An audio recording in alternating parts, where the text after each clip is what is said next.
Hi, my name is Andy Petro. I want to talk to you today about an experience that I had a few days before graduation. We went to a senior class picnic just prior to graduation, and in that picnic event, during that picnic event, I was swimming out to a raft by myself, got cramps, I drowned, I died, I went into the light, and then I came back again. What I'd like to describe to you is the process of dying. First of all, the drowning process was not a fun process. It was horrible, it was painful. I was stuck at the bottom of the lake. I had aches and pains in every cell of my body. I didn't know what else to do. I was screaming internally for one breath of air. All I wanted was one breath of air, but I couldn't get it. And then a voice inside of my head said to me, Andy, called me Andy. It said, Andy, you need a rest, just for a moment. And I said to the voice, no, I don't think I want to rest. I have to get up for the air. And in trying to get up, I found that I was stuck in the mud. My hands were stuck in the mud, I couldn't pull them out, and I'm imprisoned. And then the voice said to me again, Andy, you can continue the struggle, but you want to rest for just one moment. And so I said to the voice, okay, all right, I'll give it a rest for just a minute, and then I'm going to continue. I'll let go. And as soon as the word go formed in my mind, I was pulled out of my body. And all of a sudden, I looked down and I could see my body stuck in the mud. But I'm in a body. I can feel it.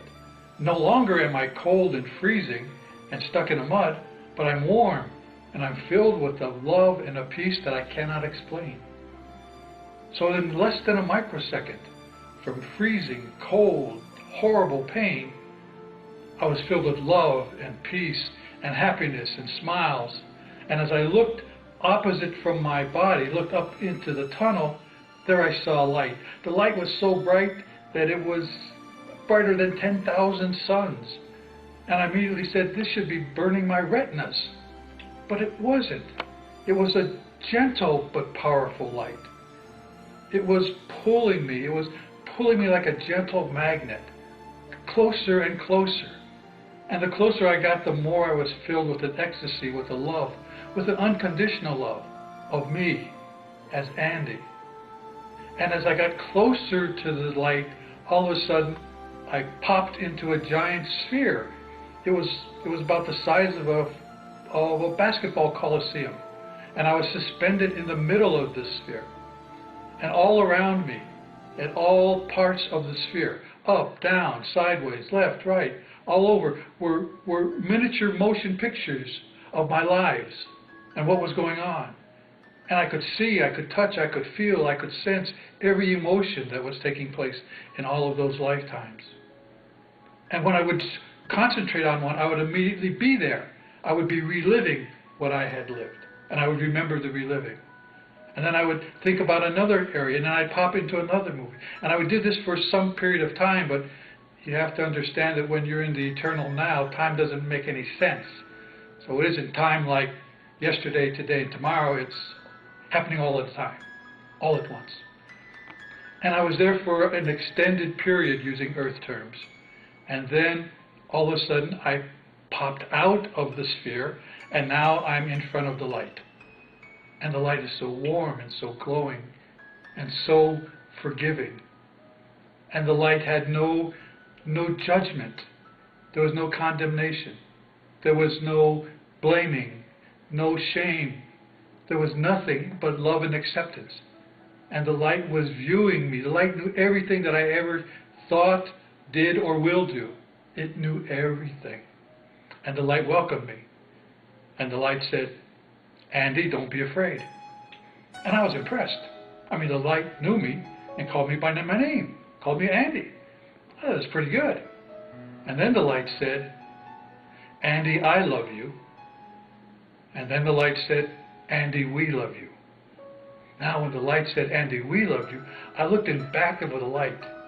And the light was a huge, giant form that I've never seen on earth, and I cannot describe, but I recognize it And I can see it right now in my mind's eye. And as the light said to me, Andy, we love you, in back of the light were billions and billions and billions of other lights. And all of them knew me. And they all said in a giant chorus, welcome home, Andy. And I said out loud, I'm home. At last I'm home. And the light welcomed me. The light absorbed me into the light. So I was part of the light. And once I was in the light, I knew everything the light knew. I knew all about the universe. I knew everything about flowers, about plants, about asteroids, about suns, about novas, everything. I didn't have a question for the light. Why? Because I knew all the answers. I had nothing to ask. And we laughed and we played. And by the way, the light has a fantastic sense of humor. We would view some of the really silly things that I did in my lifetime, and we'd be laughing at how serious I took them. Because life down here is an illusion. It's a game. Don't take it so serious. The life has a wonderful sense of humor. And we're laughing and we're talking and we're just having a great time. And then the light says to me, Andy, you have to go back. Now, I'm not going back. I said to the light, I don't think so. I'm home. I'm staying. And then the light said to me for the second time, Andy, you're going back. And I said, no, you don't understand. I don't want to go back into that body. I don't want to go back on earth. I'm home here in the light. And then the light said for the third time, Andy, you're going back. And as soon as I heard the K from the back, I was pushed back into my body, filled with pain and anxiety. And during all of that process, I was now on the beach, and my friends were pushing the water out of my lungs, and I was coughing the water out, and I was completely conscious. And I was crying. And all of my classmates thought I was crying from the pain of drowning. But I was crying because I was no longer in the light. I was back in my body. I was back on earth. I wanted to be in the light. During this entire episode, from the moment I start sinking into the water and the mud, up until the moment I was coughing water out of my lungs on the beach, I never lost consciousness. I was aware of every microsecond of that time. Being in the light was being in unconditional love. Unconditional love means unconditional forgiveness. Unconditional forgiveness causes you to smile forever. That's the story, folks. That's what it feels like to die and come back again. Thanks for listening. لا تنسى مشاركة الفيديو حتى يستفيد كل مسلم مع